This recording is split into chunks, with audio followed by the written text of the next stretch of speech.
안녕하십니까. 더불어민주당 팩트체크넷 민주파출소 일주일 모아서 브리핑하겠습니다. 오늘은 국민소통위원장 전용기 의원 참석하셨습니다. 허위조작정보단의 양문석 의원님 오셨습니다. 김동화 의원님 참석하셨습니다.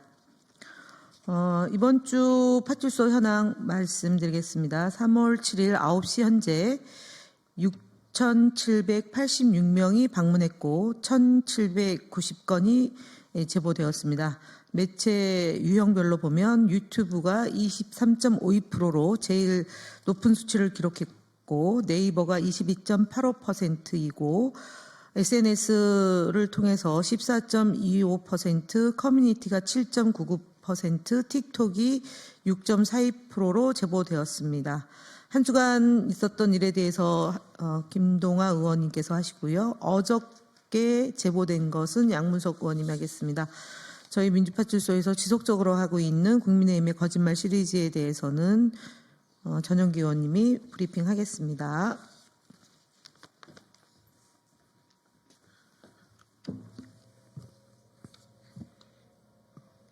네, 지난 한 주간 주요 제보에 대해서 보고드리겠습니다. 한 주간 주요 제보 키워드는 이재명 대표 및 민주당에 대한 허위사실 유포가 38.24%로 가장 많았습니다.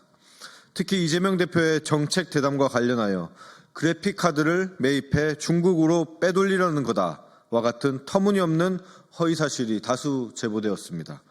이어 내란 옹호성 게시글에 대한 제보가 17.13%를 차지했으며 언론사 펜앤마이크 기사를 기반으로 커뮤니티에서 살해 예고 및 허위사실이 재유포되고 있다는 정황 등이 접수되었습니다. 또한 부정선거 관련 제보가 16.03%로 선관위가 중국과 연관되었다는 취지의 허위사실이 지속적으로 생성, 유포되고 있습니다. 마지막으로 헌법재판소에 대한 폭동, 선동 관련된 키워드가 7.5%로 비교적 낮은 비율을 차지했습니다. 그러나 예의주시해야 할 사례들이 다수 접수되었습니다. 특히 문제되는 사례 중 하나로는 헌법재판소 앞 경찰을 대상으로 한 범죄 모의가 이루어지고 있다는 제보가 잇따르고 있습니다. 이에 대해서는 우리 민주당에서 강력히 대처해 나갈 예정입니다.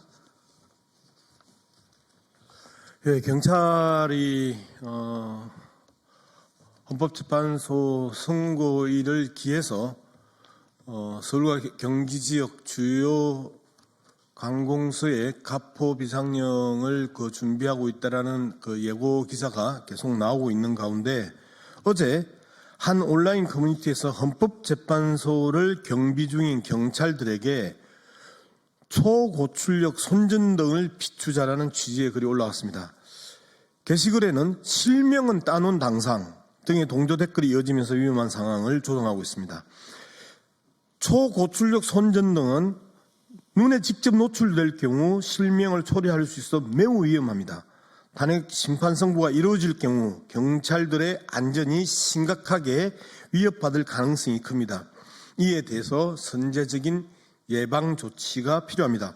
한편 헌법재판소 앞에 주차된 경찰버스를 무차별적으로 신고해서 과태료를 부과하도록 유도하는 게시글도 게시되고 있고 안전신문고와 구청 민원 시스템을 활용해서 신고하는 방법 등을 구체적으로 나열하고 있습니다.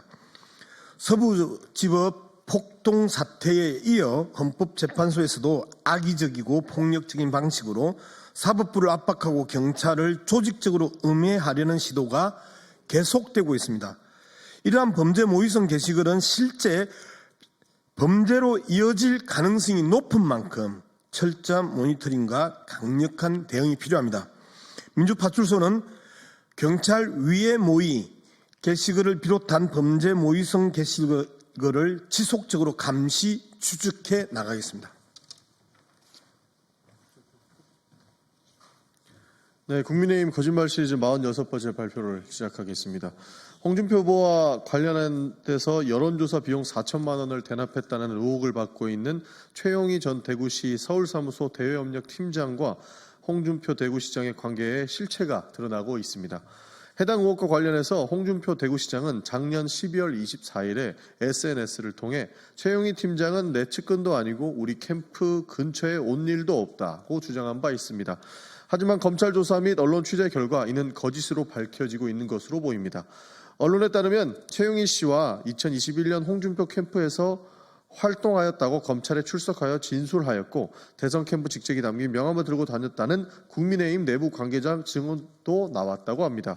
특히 최 씨가 4천만 원이 넘는 여론조사 비용을 쓰고 이후 본인과 송금을 담당했던 후배 송모 씨까지 대구시 공무원으로 발탁되었다는 점은 두 사람의 관계를 매우 의심하게 하는 대목입니다. 이는 공직선거법 250조 제2항 허위사실 공표죄에 해당하는 범죄 행위입니다.